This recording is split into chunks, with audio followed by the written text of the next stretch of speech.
Okay. Hello, the director of Mr.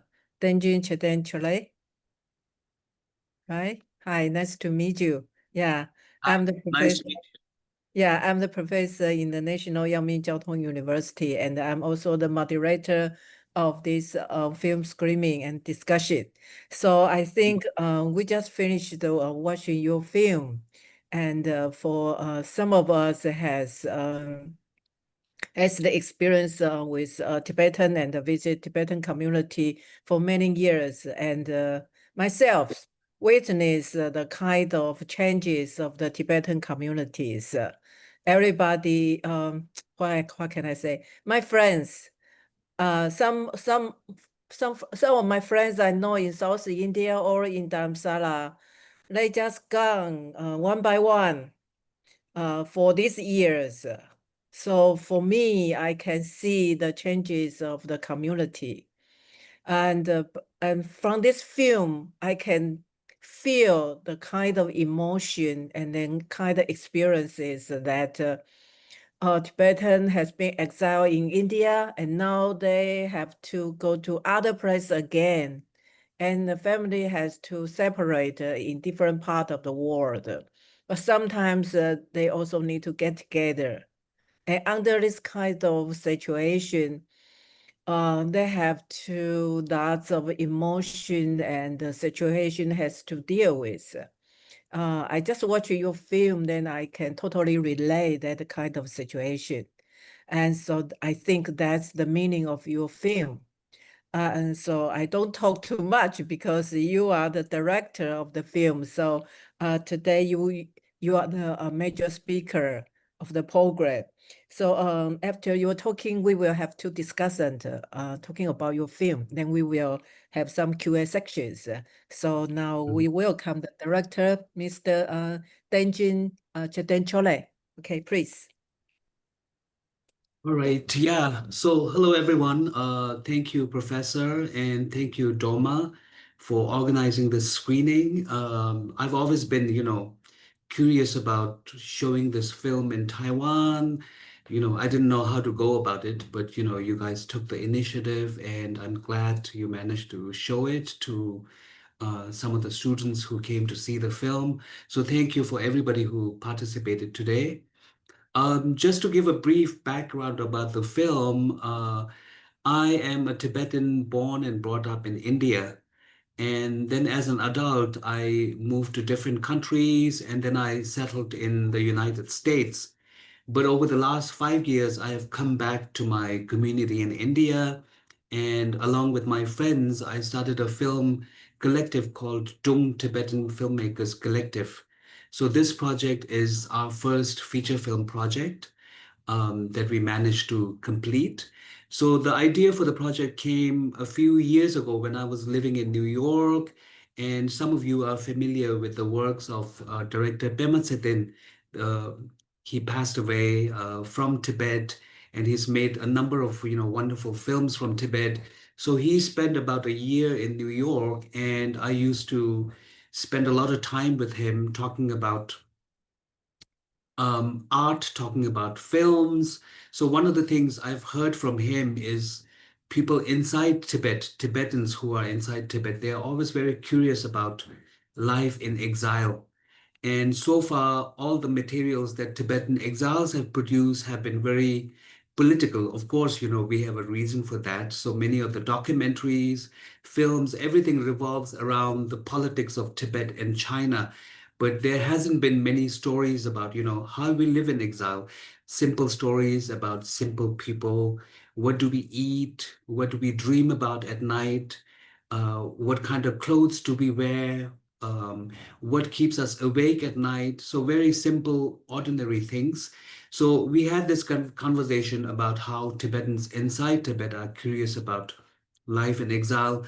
So for this film, we made a deliberate effort to not talk about Tibetan aristocrats, Tibetan lamas, but just about ordinary people and how the situation and how statelessness affects their lives and how they deal with this kind of situation. So this this project initially came from those conversations.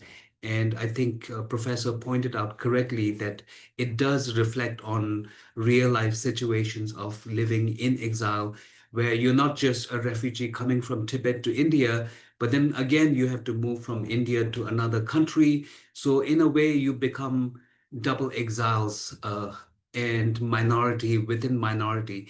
But then somehow Tibetans have found a way to be resilient, to deal with the situation, and find a way to survive, wherever they are.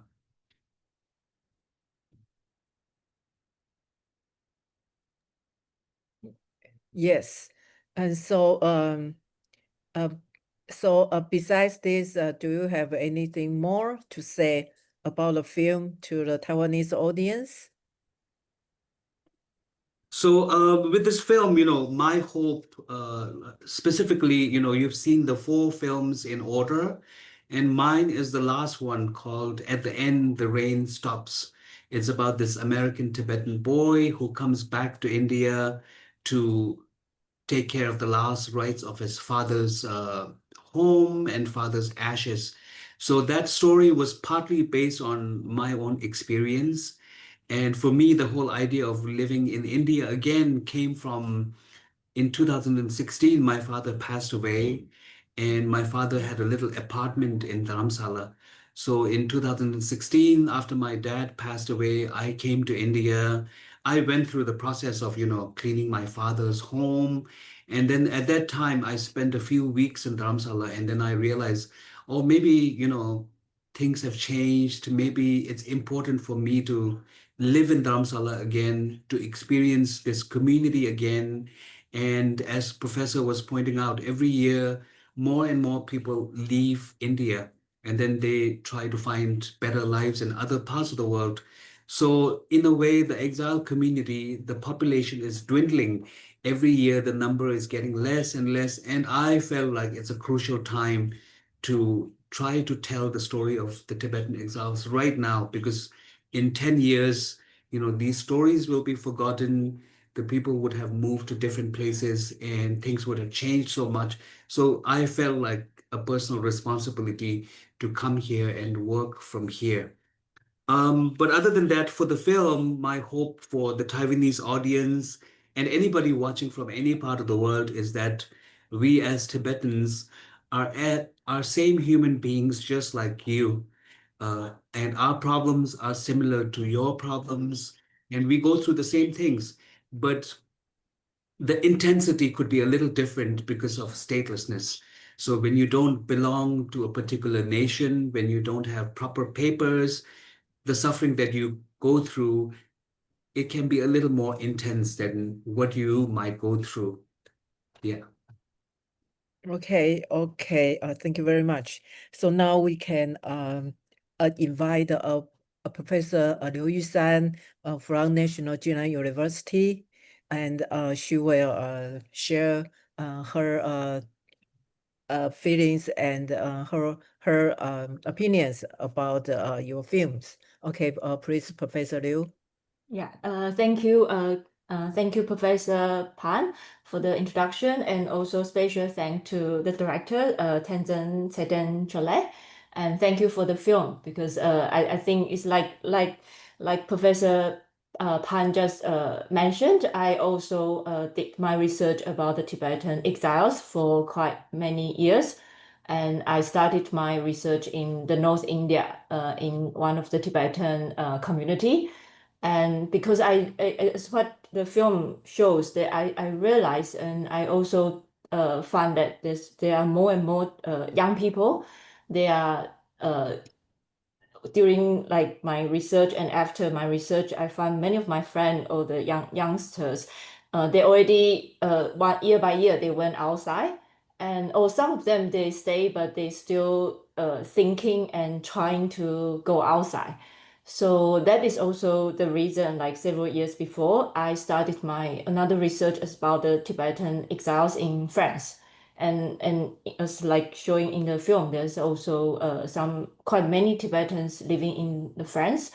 And so during this research, and I also that's why I also feel very related to what you are showing in the film, that they are, especially for the young Tibetans, many of them, they how to say, like what you say, the state of statelessness, the stateless, this kind of how to say, the situation they are in exile, especially in India, driving many Tibetans to go outside. But to go outside, actually, for them is it's not just for how to say, a better life, but I think the main thing is to get citizenship, because this is the foundation to build up the good life, and especially for the next generation. So during these years, I also see many of the people, they like what in the film showed. Many of them, after they go outside, so for those who went outside, they also face many struggles, not just to have to adapt to a different language, different society. Some went to America, some went to France. You have to learn a new language.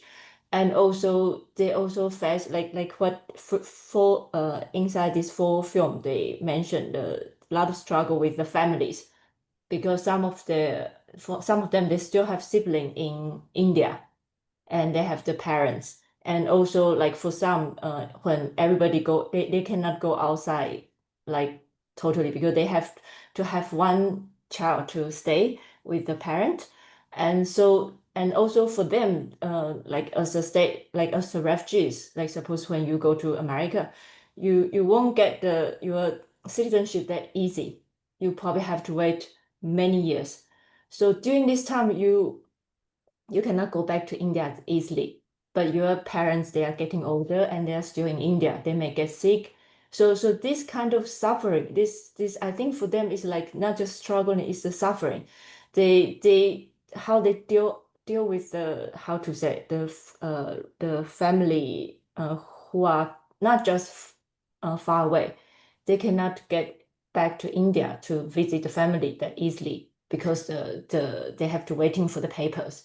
So I think there's a lot of these things going on for the new generation, like the generation who migrate from India to outside, and their next generation. So I'm very glad to see in this full film, you and other directors, they're trying to show us this part of the life of the Tibetan at the present. And also, I think this also, like what you say, not many Tibetan film deal with this kind of like normal, how to say, the normal people, what they are doing now, and even the new generation, what are their life, not just in India, but also in other countries, what are the struggles they face, and with the families, and also like Professor Pan also said, there's a lot of emotions inside. And I think this is not just about the migration, because even though it's similar to many of the migrants, but the difference lies on they are stateless. So this kind of searching for a identity, this identity, like maybe the citizenship. And I think for the next generation, like the last, like you mentioned the story, like those who was grow up in exile, and even they are born in exile, how they relate themselves to the traditions and to the last generations, and even to India, like where they may have still some relative live. So I think there's a lot of a lot of things to bring us to get close to the Tibetan young people's life now. And also there's also, I like the film inside the I think the third one is talking about like those who, even though many of them want to go outside, but still have some thinking to stay. And so I think there's a lot of this how to say, there's a lot of things going on, like how you decide to stay and how you decide to leave. And also I don't know, I feel like there's maybe in the future if we can see more on this kind of suppose the life of Tibetan in different society and how they maintain, how they adapt to the new life and how they reconnect. Sometimes it's like reconnect with the old families members inside back to India. And maybe to Tibet, yeah. So because many of them because inside this full film, many of them they are the first generation who come from Tibet. Yeah. So for them the meaning of living in exile are very different from those of the next generation. So I think I really like and also for the first film, I was a bit surprised because I didn't know that there are also Tibetans in Vietnam.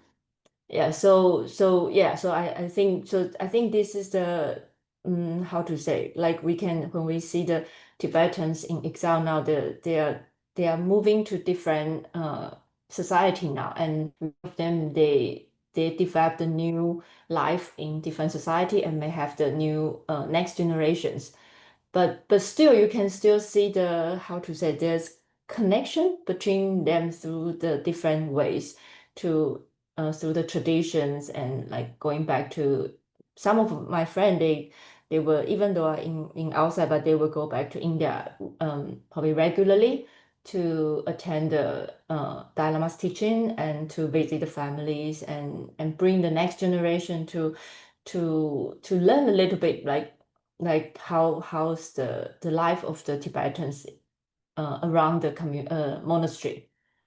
So I think there are a lot of how to say, a lot of things like you and Professor Pan mentioned that there's a lot of changes now, and I think there are a lot of stories, like each of the individual who stay in India or move outside, they all have their own distinct stories, and these are the stories who show us this is what is the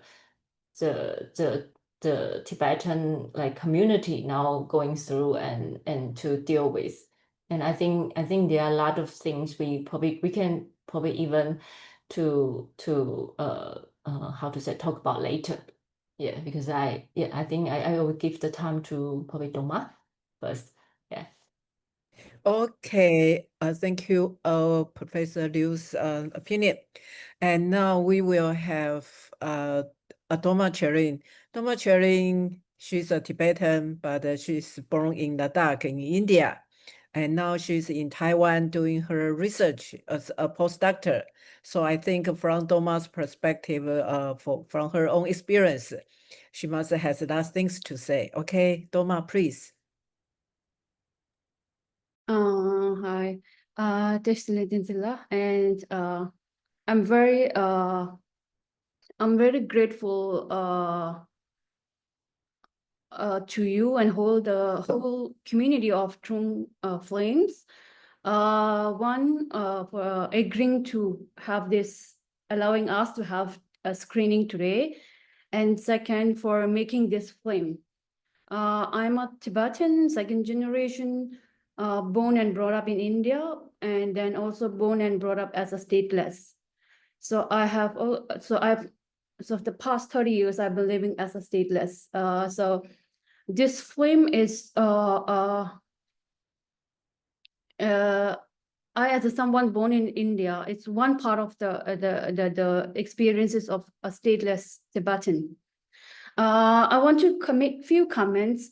The first is I wanted to make the comments about the title of the film, The State of Statelessness, instead of calling it bringing up the word Tibetan refugee. This is quite important for me because often I think the statelessness is more precarious than the refugee. So it's being a statelessness is there's no way your belonging is more precarious, because refugee can have can still have their country passport, they can still have a document, they still might have a place to go back, but as a stateless, this become a more precarious. And many of Tibetans in India, particularly, this is very important to, particularly from the speaking of the legal position, it's important to bring this, because many tend to think Tibetans are refugee, of course, refugee, but stateless. I often write as a stateless Tibetan refugee. So this also I started after started doing research about Tibetans in Taiwan. So this is one thing.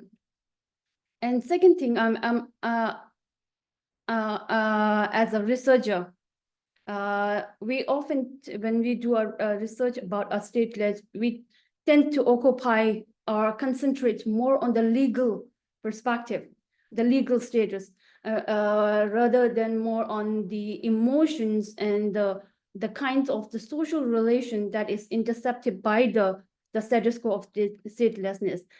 So we tend to explore that, and just recently, Professor Pan and I, we submitted like our chapter about a stateless Tibetan woman in Taiwan. So it's not just her situation of any kind, I think any of stateless. It's not just about the legal status, the emotional turmoil that also go through because of the, as shown in the film, the separations of family that becomes a part of the statelessness. It's often, we don't know how to explore this, how to bring this in front. So in that case, I think the film has been very, all 4 films has been very successful in bringing that part of the study or that part of the subjects. So I'm very grateful, and also again the I think it's also interesting to bring up, although the focus is more on the Tibetan from India now moving to US or France, but also the attachments of our grandfather, grandmother, or our mom and dad, their attachment towards the Tibet. It's still very much strong, even though they have spent 60 years or 70 years in case of my parents, like in India, but still there's some kind of attachment is it's there then, and it's beautifully portrayed in the second story about the bracelet. So I think yeah, the film has done as a so I like from a researcher perspective, the film had offered us so much, so I'm very grateful. So I will stop this with one question to the Dinsila. So I'm quite curious about these questions. In the, I guess in third films, they discuss about, so like, there is no future in India. Like, why don't you go to America and another country? Because as long as His Holiness is there, you are okay. You will do okay. But once His Holiness, this is it's a major, I don't know whether I should say concern or not, something that whenever I do research, when I discuss with the Tibet, it often comes up, this kind of concerns, But you, as someone who had already been to US, now you have come back to India, so you have also studied the drone films. So my question is, how would you answer this question? So I will just stop with this question. Okay, I want to add one of my questions to the director is, when I visit the museum of Tibetan museum in Dharamsala, the new museum, I found a map called Global Tibet. That is the map which I never, I do not see before from the old museum. But then in the new museum, I realized for that map, we can see that so many Tibetans goes to different countries over the world. So that is how the global Tibet, this kind of concept can come out. So now I want to know, one part is the statelessness, and the other side is we call the global Tibet, which is that a kind of new imagination of the community for the Tibetan in the future, since now we are separate, we are dispersed in different parts of the world. Okay, my question is, given this kind of stateless situation and the new concept, so-called global Tibet, I just want to know what's a people like you, as a normal Tibetans, now have this kind of experience. What kind of comment for you to face this kind of, what can I say? It's like an official way of dealing this kind of situation, and people from normal individuals, what kind of comment you have, or from your experience, this kind of concept can work or not. Okay, this is mine. But before we get into the directors, I want to know people as audience from the floor, is there anyone have any question want to ask? To add some more question, and then we can get director to answer. Okay, anyone from the audience? If you have, you can just raise your hand. Okay, maybe we can wait later. Okay, so we can just Can I add one more question? Okay. Yeah, just quickly. Yeah. Also for director Tenzin La, like I don't know when you gather all these pieces like to make this film, because there are stories from the like a lot of individual story for Tibetans who like scatters in different society now, right?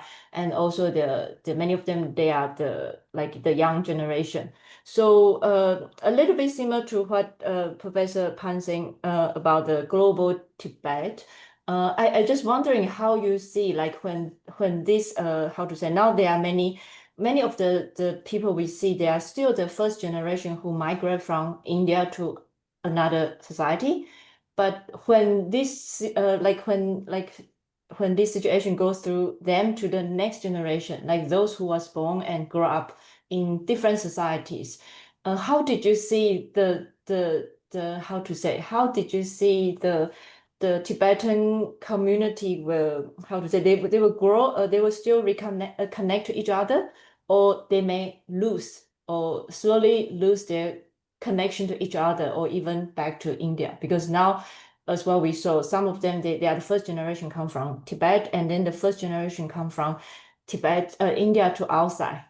But still there's many new generation growing now. They are born exile in other society. They may not be able to speak Tibetans, or they may know a little bit only. And what if this generation growing, how you see the situation of the Tibetan then? Yeah, just my question. Okay. Maybe So I can okay. also join just for one question or comment. I also am very grateful to have this opportunity to watch this film, and I think it's very touching and very subtle and sophisticatedly done, that we can see or feel the situation or the perception and of these different groups of people, the way they look at life and death. I think the ritual and this passing of life, and also the conception of death and maybe reincarnation, or there's a cycle of passing and return, is very clear there. But also the way they feel for the past, like the also the bracelet, okay, the sister's desire to keep her mother's belongings, and so on. So my comment for one is that it's great that people can really hear and see and feel the voices and the situations of these different communities. Either they settled in Vietnam or US or India or maybe France and other places, and maybe Taiwan too. And we could know, okay, through this film or other artistic creation that these different communities, they're the power of their envisioning and their creativity. So that's very important for people like Tenzin, your group and your colleagues, that you continue to do that, so that the people don't look at these communities just as a group of victims or refugees and runaway from here and there, but they have their capacity and power to reside and to create their community through creative, artistic means. So that is very important. My second comment or question is similar to Professor Pan and also Professor Liu, that this stateless persons settled in different communities, they might or they will confront with different political situation, and also within their own communities, there might be conflict or tension or struggle, and they are not all nice people to getting together. So maybe sooner or later, there's an ugly side might surface, so that we don't only see the beautiful, nostalgic images, but we can see maybe the inevitable reality of ugly faces. But that's just a curiosity. But I'll stop here. Thank you. Okay, thanks, Professor Liu's comments. So then, Tenzin, so you got lots of feedbacks and comments. So now it's your turn to say. Yeah, so thank you everybody for all the wonderful observation, and I think you've all read the film really well. You've sort of kind of it makes us happy that what we are trying to convey, you've kind of understood what we are trying to tell. But as one of the commentators mentioned before, the concerns of Tibetan exiles have changed over the years. So comparatively, for example, my father, he came to India in 1959. He escaped Tibet and went into Bhutan, then from Bhutan to Sikkim, then to Darjeeling, and then finally landed in Dharamsala, where he settled.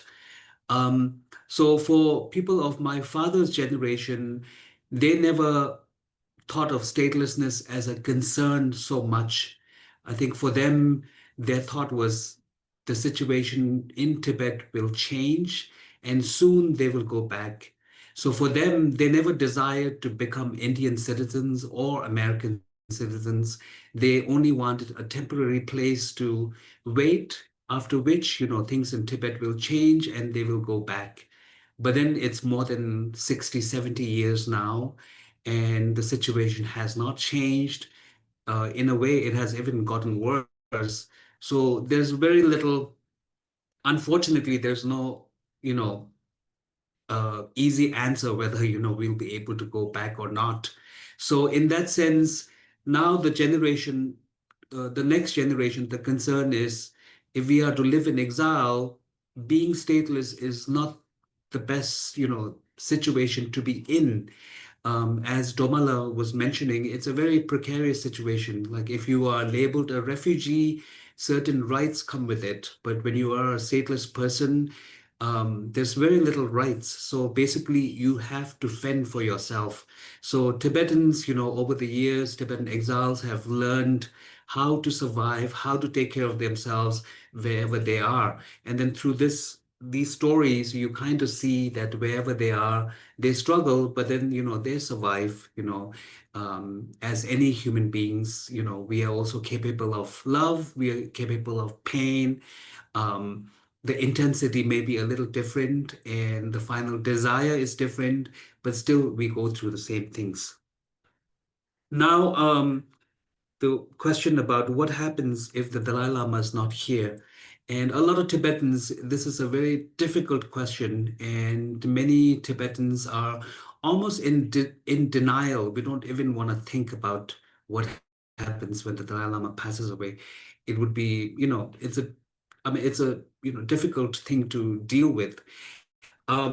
So now with His Holiness's influence, specifically in India, His Holiness commands a lot of influence, and because of his grace, the Indian government, everybody has been very kind to the Tibetan people living in India. Although they don't have proper status, the Indian government has offered a lot of goodwill, a lot of place, a lot of space, a lot of opportunities, and also fundings. The Indian government has helped the Tibetans to set up an exile government. No other government in the world is able to do that, but the Indians have done it. But then, what happens after His Holiness leaves? I don't have the answer. Things may change. So that's why, I think as Tibetans, we have to deal with this question. And at some point, we do have to talk about it. So that's my comment on that. And for the next generation of Tibetans living in different parts of the world, which we call, as Professor pointed out, global Tibetans, I feel like the concern is not so much about the idea is now how to be Tibetans living in different parts of the world. And it's not only just the language, it's the idea of, preserving our stories. So I think, we are a small number of exiles. Like, for example, the whole population of Tibetan exiles is only 200,000. So we are a close-knit community wherever we are. Like, for example, in New York, in San Francisco, in Zurich, London, Paris, we have communities, and each of these communities, we have groups. So everybody's sort of, connected with each other, with Dharamsala being the center. So in a way, we have a pretty solid system whereby, I'm not so afraid that, Tibetans will be, spread out and we'll lose our language and culture that way. I think there's been a deliberate effort, thanks to generations before us who've put in so much work to teach us the language. So even, generations after me, there are young Tibetans living in different parts of the world who are still able to read and write in Tibetan. So in terms of preservation, I think we are doing a good job. And given that we are a small number, I think it's more manageable. So now the concern, if you flip it to inside Tibet, the Chinese, they have deliberate efforts of, building these boarding schools where it's compulsory for parents to send their kids to these schools, and the language of instruction is only Mandarin. So so that's sort of like a forced integration, and I think that would have a worse impact than Tibetans living in different parts of the world. And then the other thing that gives me hope is that Tibetans moving to other parts of the world, we are not economic refugees or economic migrants, but rather political migrants. So, for example, people of my generation who've moved to America, they make sure to tell their kids, why are they in America? They're not here because, they want to make more money. They're here because, they lost their country. So this, we will never forget. And the generation after us, I think we don't have to worry so much that they will forget our past also. And then the other thing, I don't know, one of you commented about stereotype, how as Tibetans, we are seen as Buddhist, compassionate, as if, we are immune to pain. And then a lot of times, we are seen as victims. But through these kind of projects, we are also sort of subtly trying to get away from stereotypes or, what the Western world has, like, the box that we have been put in so far. We want to show that we are same human beings as everybody else. We have pain, we have joy, we have love, we have laughter. So that's like what we wanted to show. And then through the chat, I see a comment whereby someone noticed a subtle sort of a emotional connection between the two male characters. And yeah, so for me, it's a deliberate effort to show friendship between two male characters. And, it can be seen as a possibility of a platonic relationship. So through this project, I wanted to also open the minds of Tibetans that, there are all kinds of layers of issues that we go through. It's not just about freedom and country and statelessness, but also sexuality. So in some ways, I wanted to at least hint to a point whereby, these things, are possible and it does happen. Yeah, so I don't know if I covered all of it, but yeah. Okay, thank you very much for Tenzin response. So before we close the section, I think we still have we can still have some more questions. If anyone wants to ask this, that's the chance you can have. Yeah, but I think one more things before we finish this section is as Dolma is in Taiwan, then Dolma can say, and also we can tell that Tibetans in Taiwan maybe is very different from Tibetan in different part of the world because of the political situation of KMT government in Taiwan and the Tibetan situation. So that make Tibetans in Taiwan situation is more complicated than Tibetans in other part of the world. So I hope in the future, maybe we could have ways to making this kind of film about the Tibetans in Taiwan in the future.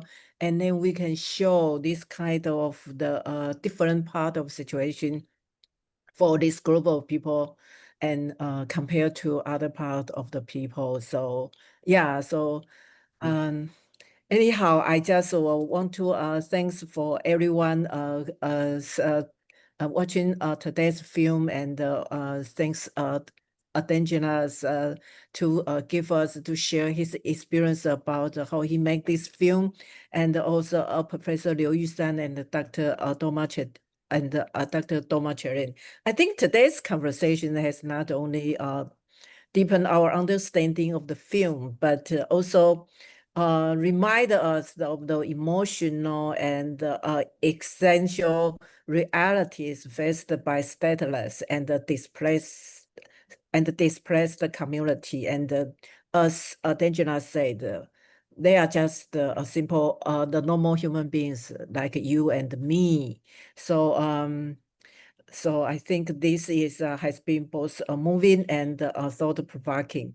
So finally, I would like to thank all of you for being here and for your tentative participation and for contributing such a wonderful, meaningful exchange.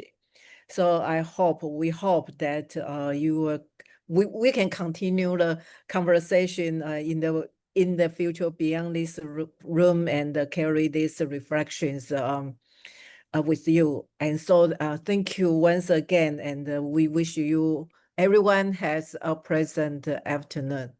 Okay, so thank you everyone for this session. Okay, thank you, and thank you, Dolma. Okay, Thank you. So can I say a little something? Sure. Yes. Yeah, Sure, so I great. just want to say thank you again to everybody. And, of course, this is a short discussion. And if any of you wants to, get in touch and, talk more, I'm always available. Domala has my contacts. So, yeah, please feel free to reach out. Yeah. Yeah, Thank you so much. Also, I wanted to, actually, I wanted these short questions. We, as someone who is doing research in, the professor, a director of our center, Professor Joyce, has asked about the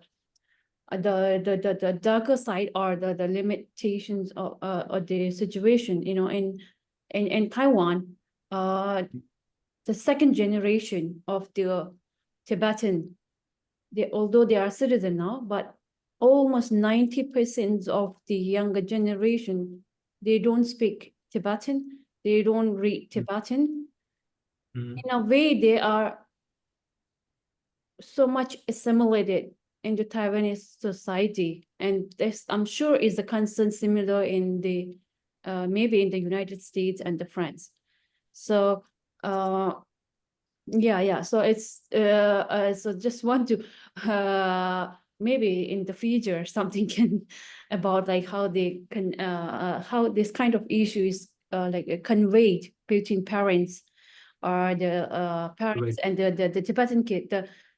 We know the importance of this protecting the identity, but at the same time, the situation sometimes is desperate that there's don't know how to teach Tibetan, but then there's so much complexity. It's not just about not teaching, but there's parents need to go and work, and then and also because of the small number of community, So I'm sure this is also something that is in the other part of the world also, right? So yeah. Yes. Yeah. So, Domala, you are very right. This is a legitimate concern for all Tibetan immigrants living in different parts of the world. And, there has been a lot of efforts in terms of, setting up Sunday schools to teach Tibetan to Tibetan kids. But then, those are not so successful because as any immigrant communities, for parents, integration, I think most immigrants, integration, they consider it so important. So that's mostly for the first generation. But, things could change. I think in order for us to see change, we need movies like this. We need more representation where our story is told, where young Tibetans can see themselves in books, in movies, and then they feel proud about who they are and where they come from. So I think it'll take time, and it's a challenge not just for Tibetans but for any immigrant community. So in the beginning, I think they put so much effort on integration because they are afraid that their children will lag behind. So that's why there's an effort to, even in America, there are Tibetan parents who don't speak proper English, but then, they make an effort to speak to their kids in English. So, logically, they don't really have to worry about their kids not being able to speak English because they are in America. But then, as immigrant parents, they want their kids to be, ready for the American community. So there are these challenges, but I think there are many ways to deal with it, and art and representation is a very good tool to combat this kind of a struggle. Yeah. Okay. Thank you. So anyhow, I think we have lots to talk and share in the future. So if you really want to, anyone in the audience who really want to show this film to other press in the future, and can always contact with us, and Dolma can help us to connect with Mr. Tenzin. I think then we can open up more conversation and through this kind of channel. So, okay, I think today we have a quite a fruitful discussion today. So now it's the time for us to say goodbye. Okay, thank you, everyone. Bye-bye. Thank you, everyone. Bye-bye. Bye. Bye-bye. you. Bye-bye. Thank you. Thank you.